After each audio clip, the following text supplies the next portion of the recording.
The call-out is an institution in mixed martial arts. Unlike many other sports, your next opponent isn't usually predetermined by a schedule or a tournament bracket. So if you want to fight someone specific, you better use that precious microphone time to present your case. Some call-outs are incredible and effective, as we talked about in our best call-outs video, but today we're going to explore those call-outs that gave us a chuckle unintentionally. Whether it was some flubbed words, a bizarre delivery, or any number of strange circumstances that created humor, these call-outs weren't meant to be funny, but they are. I'm Tommy from MMA On Point, and these are the 10 most unintentionally hilarious call-outs. Number 10, Brock Lesnar. Now, this call-out is a bit lower on our list simply because it was calling out a sponsor, someone he just beat, and the fans, but it doesn't make it any less hilarious. Brock Lesnar was demolishing heavyweight division mainstays back in 2009, having run through Heath Herring, Randy Couture, and on the night of UFC 100, Frank Mir to defend his heavyweight title. Following the stoppage by Herb Dean, Lesnar went on a verbal rampage around the cage, getting back in Mir's face after he managed to stand back up, flipping off the booing crowd, then getting on the mic and calling out Mir some more with this hilarious line. Frank Mir had a horseshoe up his ass. I told him that a year ago. I pulled that sumbitch out and I beat him over the head with it. Woo! After all that, he still managed to have time to call out UFC sponsor Bud Light in a clip that's been scrubbed from existence anywhere on the internet by the UFC, except for here. I'm gonna go home tonight. I'm gonna drink a Coors Light. That's a Coors Light because Bud Light won't pay me nothing. He ended his unhinged and hilarious post-fight display by saying he might even have sex with his wife tonight. Lesnar wasn't trying to be funny or entertaining. I don't think Brock Lesnar is ever trying to do anything but get paid and crush people's skulls. But he was hilarious on that night and a great way to kick off our list. Number 9, Darren Till. Darren Till had an incredibly memorable post-fight interview after defeating Stephen Thompson at Fight Night Liverpool that you could argue helped to propel him into the position where he would eventually contend for the welterweight title. But it was the fight previous where Till defeated Donald Cerrone in Poland that lands him on our list today. And it's not really all his fault. You see, walking meme Mike Perry was for some reason attending the event in Poland. And when Till was inevitably asked who he would like to fight next, he called for a fight with Perry. I don't know if it's because Perry was literally in his line of sight or if that was the fight he actually wanted, but in either case, this prompted Perry to put his face up against the cage and scream at Till that he was a real welterweight, while the always savvy Dan Hardy put the microphone up to the fence like he was interviewing the Octagon. I'm a real welterweight! You're a lightweight welterweight! You don't fucking fuck with me, boy! The exchange ended awkwardly and things seemed to be over, but they weren't because Hardy asked Till more about the call-out, prompting half an answer and then Till just running back over to the cage while Perry hilariously punched himself in the face and the two exchanged more words. Till is half leaning over the cage as Hardy is closing the show out on the microphone, and I truly wish we had audio of what those two were saying to each other. It's a wonderfully silly moment, and when you throw in that funny video of Till and Perry with their spar exchange, I really hope we get to see some more interactions between these two in the future.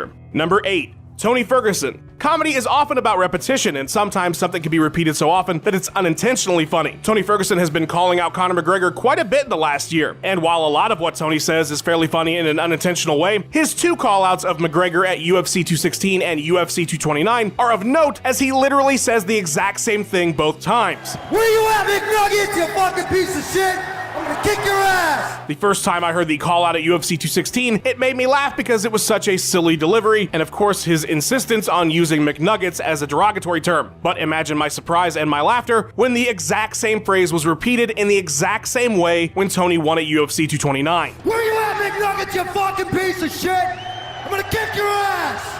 I cannot believe that this exact wording being used twice was intentional, as he had just had a brutal fight with Anthony Pettis moments before the call-out and probably didn't have the presence of mind to nail the same phrasing and the same delivery again, unless he sits around saying that exact phrase over and over again so that he always remembers it, which is a funny thought in and of itself. Whatever the case is, Ferguson's call-outs of McGregor are more funny than they are menacing, as is evident by Joe Rogan's face, but Tony does more than enough in the cage to make even the funniest call-out a serious threat.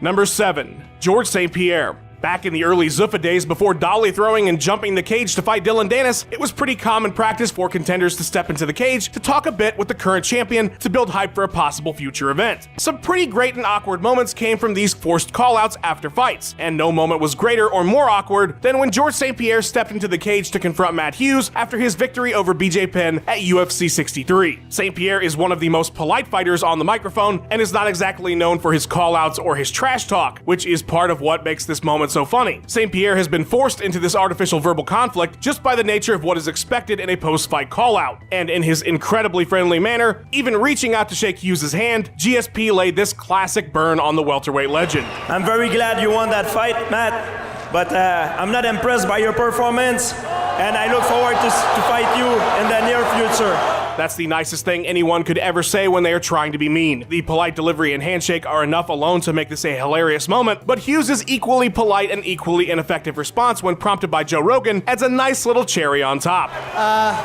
That's his opinion. It might stink, but it's his opinion. Neither of these fighters were ever going to win any smack-talking awards, and the cordial nature of their exchange, along with the timing of it all, just makes it a moment you can go back to over and over again whenever you need a good laugh. Number 6. Luke Rockhold. I think we as fans take for granted just how difficult a call-out can be, especially in the age of Conor McGregor, a man who is spouting off verbal gold with nearly every single word out of his mouth. The fans' expectation of a call-out is now so much higher than it was in the early days of the sport. So clever, effective, and memorable call-outs are not an easy thing anymore. And Luke Rockhold found that out after his victory over David Branch at Fight Night Pittsburgh. Rockhold had lost the middleweight title to Michael Bisping the previous June at UFC 199, and he felt after his victory against Branch that he should be next in line for a rematch instead of having the returning George St. Pierre fight for the title in November. I'm not sure if the call-out was meant to drum up interest in the idea of Luke taking GSP's place in that fight, or if Luke was hoping to intimidate GSP enough to get him to back out, but whatever the case, as you'll see here, Luke gets a bit lost in his attempt. GSP, I don't know what I need to do. You want me to beat some sense into you? You don't belong here. You're gonna get crushed. Better back out. Get out of this thing while you still can. This is my fight. This is my fight, and I'll be there sooner than you motherfuckers. Let's go. It was honestly going pretty good until the sooner than you motherfucker trail off part. Luke very wisely looks away from John Anik, indicating that he needs to pull that microphone back and ask him something else so we can get past whatever just happened. At the end of the interview, Rockhold goes back to the GSP well one more time, but he's far more succinct and clear with his message. Don't embarrass yourself, GSP. Just back out. Let me take this thing. It's my fight. Good save, Luke.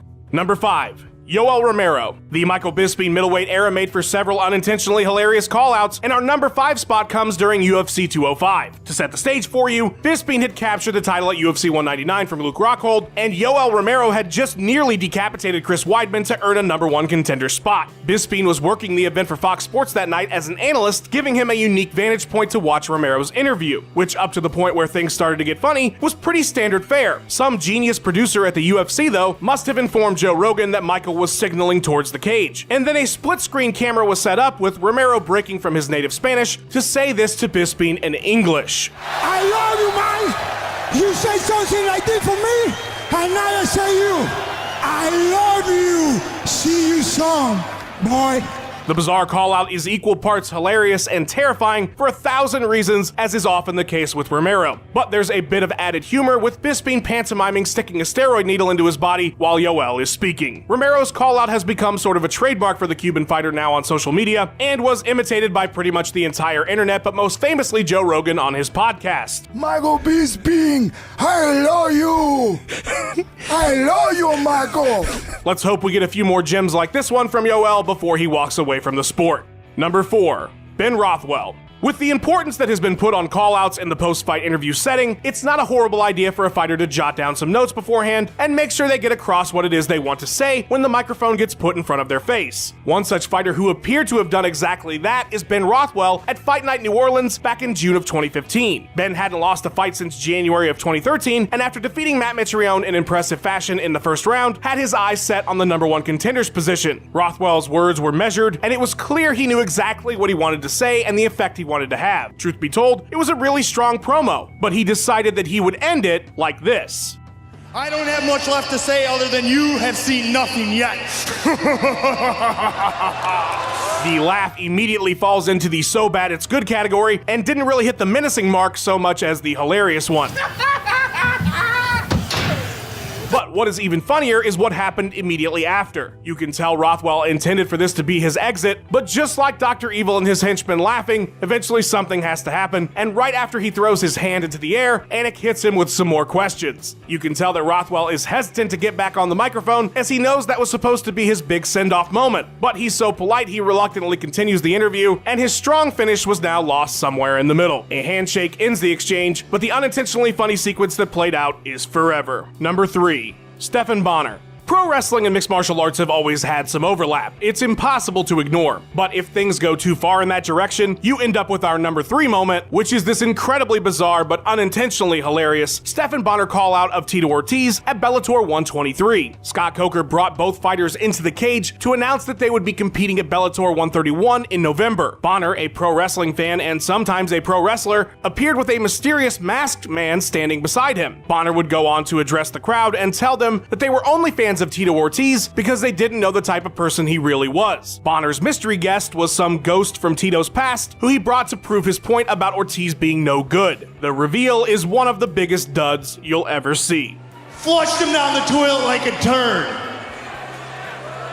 Listen to that crowd. They don't know who that is, and they don't care. There was literally no reaction, and why was he wearing 2 masks? That might be the most confusing and hilarious part. The masked man who is not named by Stephan Bonnar, that probably would have helped, is Justin McCauley, a former Team Punishment member who fought in the UFC from 2007 to 2009. I'm guessing the vast majority of fans watching had no idea who that was or what his relationship to Tito Ortiz was, making this moment all the stranger and more hilarious. Tito, ever the wordsmith, runs out of things to say, so he just charges at Bonnar. The whole thing is just beyond goofy. The best part, though, is that Jimmy Smith never loses the microphone during the entire segment and brags about it at the end. But I still have the mic. Never change, Bellator. Number 2. Nate Diaz. Sometimes unintentionally hilarious callouts can be super effective as well. When Nate Diaz defeated Michael Johnson at UFC on Fox 17, he wasn't even listening to Joe Rogan's question about how he felt about the victory because he knew exactly what he wanted to say and who he wanted to say it to. Grabbing at the microphone, Nate unleashed some pure unadulterated hilariousness when he said,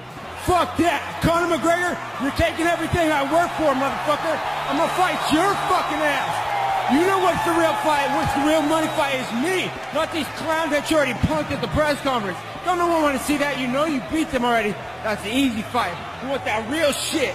Right here. Rogan's response immediately afterwards that you can't talk like that on Fox is hilarious. Nate attempting to say more and Joe shutting it down is hilarious. The call out in and of itself, in that signature Nate Diaz style, is hilarious with how brash and unrelenting it is, especially given the live TV setting. But the icing on the comedy cake here is that when this aired originally on Fox, most viewers hardly got any of what Nate actually said. We were simply treated to a lot of dropped audio and Nate aggressively speaking at the camera, and then Joe saying that you can't talk like that on Fox. It was a hilariously awesome moment, and it got everyone running to YouTube to find out exactly what it is that Nate had said. Of course, we all now know that Nate called out Conor McGregor and would eventually get the fight and say some even more hilarious stuff when he won. But this call out is one of those great unintentional comedic moments that only Nick and Nate can deliver. Number 1. Vanderlei Silva. An epic call-out can turn funny in an instant with just a flubbed word. It's the unfortunate nature of humanity to laugh at the unexpected or unintended, and for poor Vanderlei Silva, a non-native English speaker, the laughter would be at his expense. Silva was a huge name in Pride FC by 2006, he was a bona fide legend, and seeing an opportunity for a really huge moment in the sport, the UFC made a deal to have Vanderlei come fight Chuck Liddell in the UFC. The announcement for that fight would come as a surprise during UFC 61. Dana White stepped into the cage and introduced Vandy, but didn't explain why he was in the UFC octagon wearing his Pride FC shirt. He wanted to let Vanderlei explain. The concept of the promo that Silva was to give was simple. I want to fight Chuck Liddell. In execution, however, things got a bit more complicated. My jump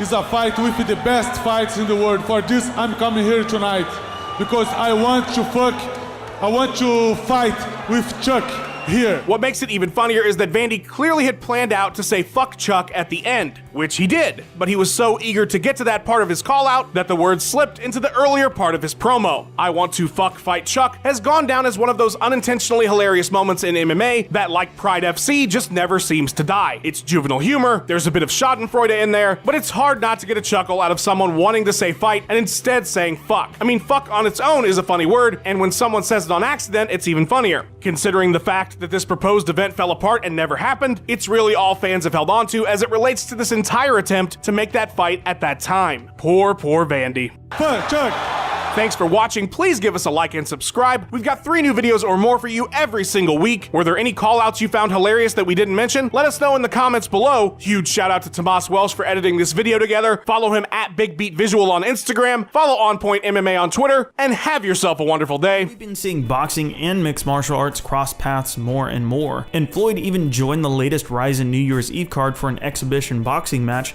with kickboxer and MMA fighter Tension after repeatedly teasing a UFC appearance. While it may be a bit more prominent in today's headline,